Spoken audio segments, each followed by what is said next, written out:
diselamatkan. Di dalam pembakar roti disembunyikan.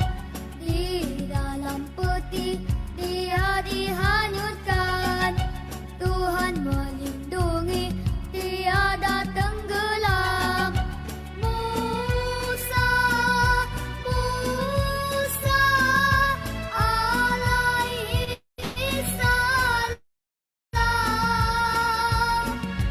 Musa, Musa alaihi salam. Akhirnya ditemui pemaisuri Asia, diambil menjadi anak angkatnya. Membesarlah Musa di ruang istana, menjadi putra kesayangan raja. Lari dari istana kerana fitnah, jauh desa Madian dia mengembara, menerima wahyu di bukit Tursina, disuruh berdakwah kepada umatnya. Fir'aun murka dengan seruan Musa, dicabar Tuhan dengan kuasa, disambut dengan mukjizat cahaya, tongkat bertukar menjadi ular. Terkejut Fir'aun tidak terkira, tewas ahli sihir dengan mudahnya, habis ditelan ular mereka. Sujud ahli sihir kepada Yang Esa. Musa, Musa alaihi salam. Musa, Musa alaihi salam.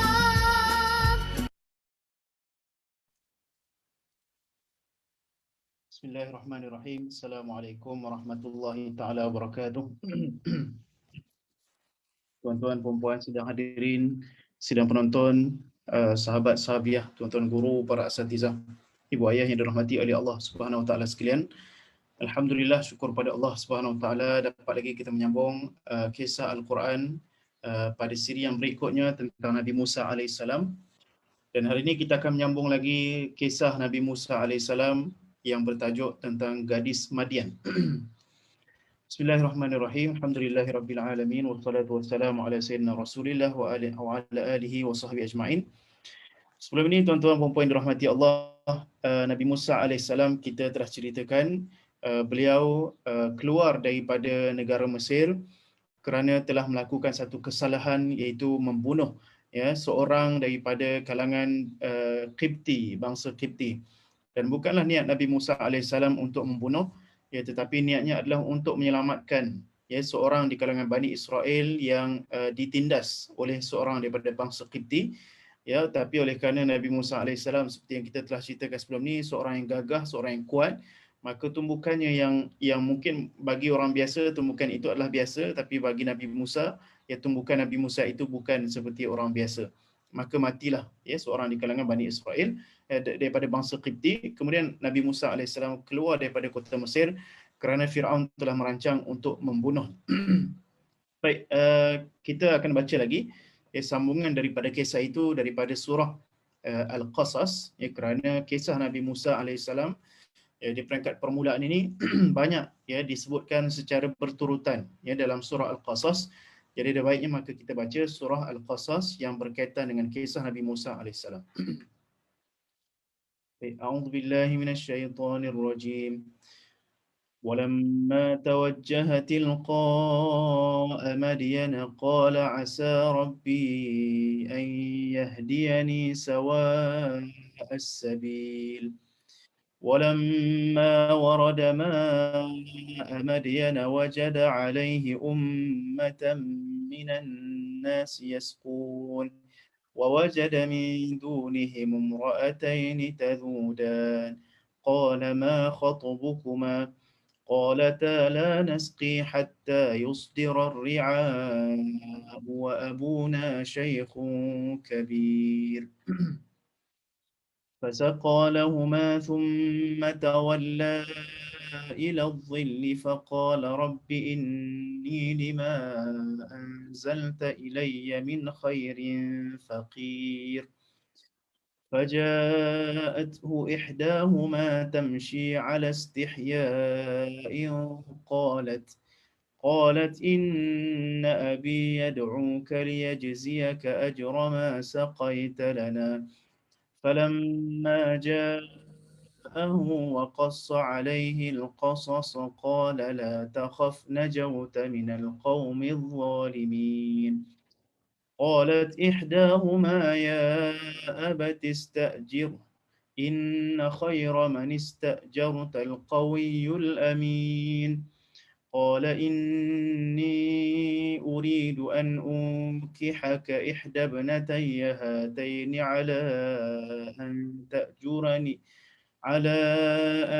تأجرني 8 حجج فإن أتممت 10 فمن عندك وما أريد أن أشق عليك ستجدني إن شاء الله من الصالحين قال ذلك بيني وبينك أيما الأجلين قضيت فلا عدوان علي والله على ما نقول وكيل. Baik, Alhamdulillah, kita telah bacakan surah Al-Qasas tadi, ya, bermula daripada ayat yang ke-22 sehingga ayat ke-28, yang agak panjang ayat pada hari ini kerana saya nak lengkapkan kisah ini untuk satu siri. Baik, terjemahan dia daripada ayat ke-22 surah Al-Qasas sehingga ayat 28 surah Al-Qasas. Dan setelah dia meninggalkan Mesir dalam perjalanan menuju ke negeri Madian, berdoalah dia dengan berkata, mudah-mudahan Tuhanku menunjukkan jalan yang benar kepadaku. Dan ketika dia sampai di telaga air negeri Madian, ia dapati di situ terdapat sekumpulan orang-orang lelaki sedang memberi minum binatang ternak masing-masing. Dan ia juga dapati di sebelah mereka ada 2 orang perempuan yang sedang menahan kambing-kambingnya. Dia bertanya, apa hal kamu berdua? Mereka menjawab, kami tidak memberi minum kambing-kambing kami, sehingga pengembala itu membawa balik kambing binatang ternakan masing-masing. Dan bapa kami seorang yang terlalu tua umurnya. Kemudian maka Musa pun memberi minum kepada binatang-binatang ternak mereka. Kemudian ia pergi ke tempat teduh, lalu berdoa dengan berkata, wahai Tuhanku, sesungguhnya aku sangat berhajat kepada sebarang rezeki pemberian yang engkau berikan. Kemudian salah seorang dari perempuan 2 beradik itu datang, mendapatkannya dengan berjalan dalam keadaan tersipu-sipu malu. Ada perkataan malu di situ sepatutnya. Sambil berkata, sebenarnya bapaku menjemputmu untuk membalas budimu, memberi minum binatang ternakan kami. Maka ketika Musa datang mendapatkannya dan menceritakan kepadanya kisah-kisah kejadian berlaku mengenai dirinya, berkatalah orang tua itu kepadanya, jangan engkau bimbang, engkau telah selamat dari kaum yang zalim. Salah seorang di antara perempuan yang berdua itu berkata, wahai ayah, ambillah dia menjadi orang upahan menggembala kambing kita. Sesungguhnya sebaik-baik orang yang ayah ambil bekerja ialah orang yang kuat lagi amanah. Maka berkata bapa perempuan itu kepada Nabi Musa, aku hendak mengahwinkanmu dengan salah seorang dari 2 orang anak perempuanku ini dengan syarat bahawa engkau bekerja denganku selama 8 tahun. Dalam pada itu, jika engkau genapkan menjadi 10 tahun, maka yang demikian itu adalah dari kerelaan dirimu sendiri. Dan ingatlah, aku tidak bertujuan hendak menyusahkanmu, engkau akan dapati aku insya-Allah dari kalangan dari orang-orang yang baik layanannya. Musa menjawab, perjanjian itu adalah antaraku denganmu, maknanya Nabi Musa terima perjanjian itu, yang mana sahaja dari 2 tempoh itu yang aku tunaikan, maka janganlah engkau hendaknya aku disalahkan, dan Allah jugalah menjadi pengawas terhadap apa yang kita katakan itu. Baik, sidang penonton, tuan-tuan dan puan yang dirahmati oleh Allah Subhanahu Wa Taala sekalian, ya, kita telah membaca ayat daripada surah Al-Qasas, ayat 25 sehingga ayat ke-28 tadi. berkaitan dengan kisah Nabi Musa alaihissalam. Jadi apabila Nabi Musa alaihissalam berjalan ke kota Madian dan falamma tawajjaha tilqa Madian, asalnya Nabi Musa alaihissalam tidak tahu ke mana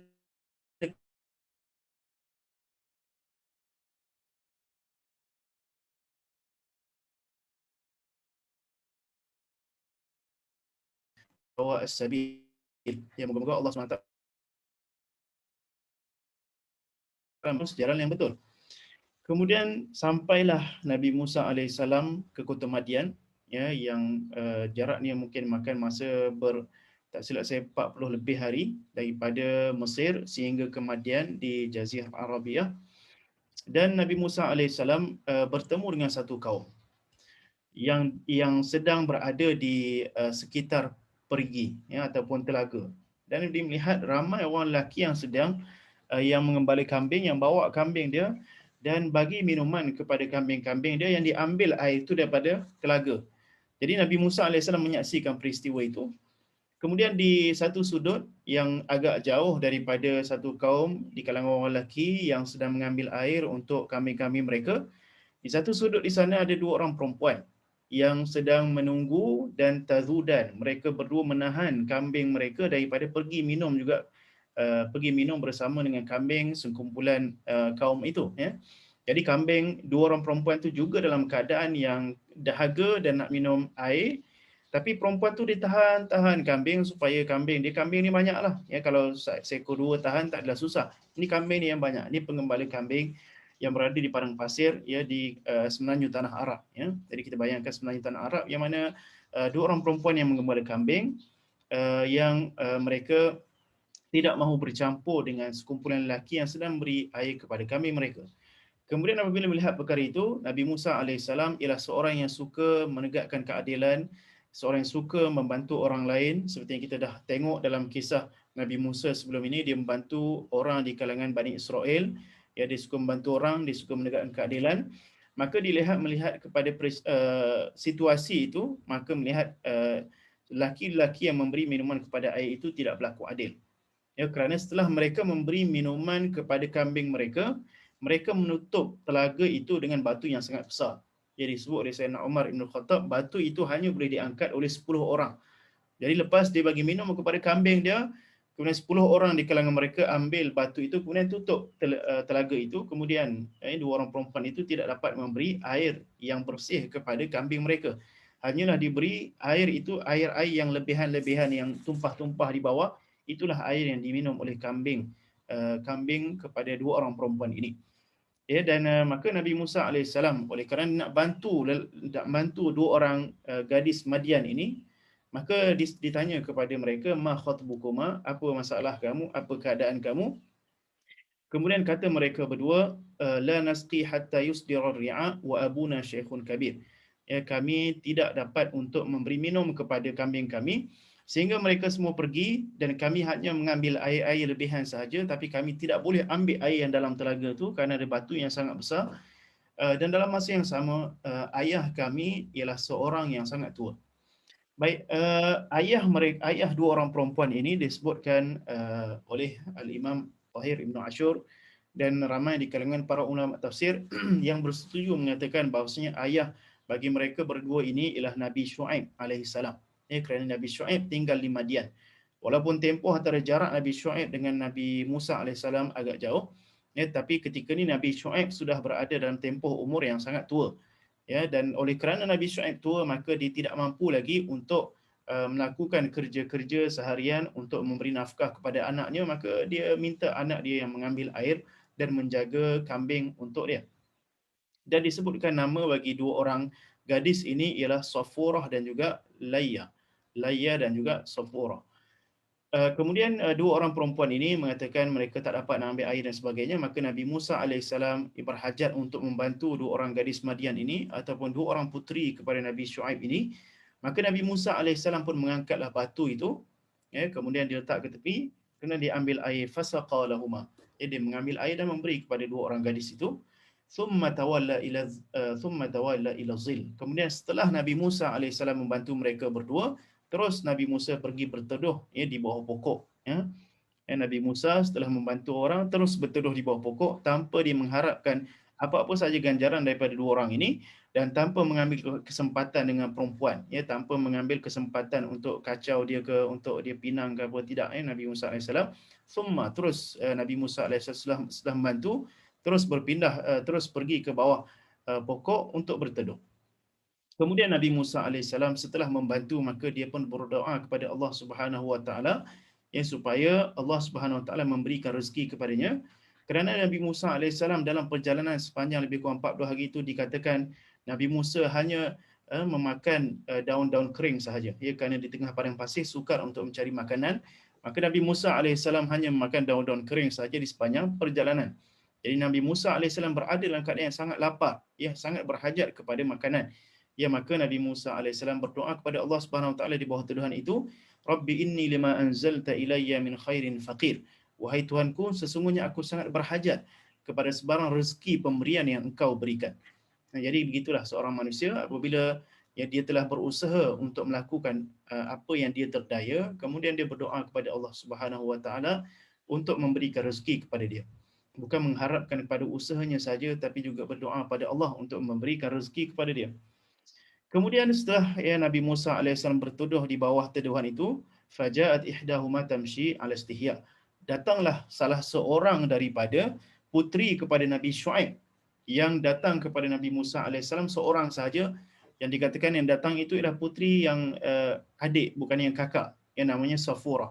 Datang kepada Nabi Musa alaihissalam 'ala istihya, dalam keadaan datang itu ya tamshi, dia berjalan, dia bukan berlari, dia bukan sungguh sangat datang, dia berjalan dalam keadaan istihya, dia bukan haya saja, istihya. Dia kalau dalam bahasa Arab, haya tu malu, istihya tu meminta malu. Seolah-olah dia berjalan itu dengan sangat sopan. Dia berjalan, Safurah datang bertemu dengan Nabi Musa alaihissalam dengan dalam keadaan sangat bersopan, sangat malu kerana dia berjumpa dengan seorang lelaki ajnabi. Dan dia datang itu adalah dengan perintah daripada ayah dia. Dia datang ala istihya, tamshi ala istihya, ataupun setengah qura' membaca ala istihya in qalat. Sama ada dia malu tu dalam keadaan dia berjalan, keadaan tersipu-sipu malu, ataupun qalat tu ala istihya, ataupun dia bercakap tu dalam keadaan tersipu-sipu malu. Sebab itu Sayyidina Umar Ibn Khattab mengatakan perempuan ini, Safurah ini, bercakap dalam keadaan menutup mukanya kerana terlampau malu dengan lelaki ajnabi yang sebenarnya disebut oleh sebahagian para ulama, perempuan ini telah ada perasaan cinta kepada Nabi Musa alaihissalam, tapi tidak dizahirkan. Hanya dia simpan perasaan cinta itu yang tidak dizahirkan, hanya difahami oleh ayah dia selepas ini. Baik, dia datang kepada Nabi Musa alaihissalam, kemudian dia berkata kepada Nabi Musa alaihissalam, inna abi yad'uka liyajziyaka ajra ma saqaita lana. Sungguhnya ayahku ingin menjemputmu datang ke rumah untuk memberi imbalan atau memberi balasan kepada yang kamu tolong kami. Maka datanglah Nabi Musa alaihissalam yang pergi bertandang ke rumah Nabi Shu'aib alaihissalam, mengikut pendapat yang mengatakan lelaki itu adalah Nabi Shu'aib. Kemudian Nabi Musa alaihissalam diberi dengan juadah dan makanan. Diberi makanan oleh Nabi Shu'aib. Kemudian setelah ketika Nabi Musa makan juadah itu, berlakulah satu dialog antara puteri Nabi Shu'aib dengan Nabi Shu'aib alaihissalam, iaitu Safurah tadi berkata kepada Nabi Shu'aib, dan sebelum itu sebenarnya Nabi Musa alaihissalam qassa alaihi al-qasas, memberitahu, menceritakan kepada Nabi Shu'aib tentang apa yang berlaku kepadanya di Mesir, bagaimana Fir'aun sedang merancang untuk membunuhnya. Kemudian Nabi Shu'aib alaihissalam menenangkan Nabi Musa alaihissalam dengan berkata, wa najauta minal qaumi zalimin. Tak apa Nabi Musa, kamu dah selamat di sini, kamu dah selamat daripada orang yang zalim, kamu duduk saja di sini. Kemudian seorang di kalangan anak atau puteri Nabi Shu'aib alaihissalam berkata kepada ayahnya ketika Nabi Musa tengah makan tu, qalat ihdahuma ya abati istajirhu. Dan disebut oleh ulama tafsir yang berkata ini ialah Safurah tadi yang datang bertemu dengan Nabi Musa alaihissalam. Wahai ayahku, ambillah dia untuk bekerja dengan kita. Jadikanlah dia, kita gajikan dia sebagai pengembali kambing untuk kita. Dan sesungguhnya sebaik-baik orang yang kamu ambil sebagai bekerja ialah Al-Qawi Al-Amin.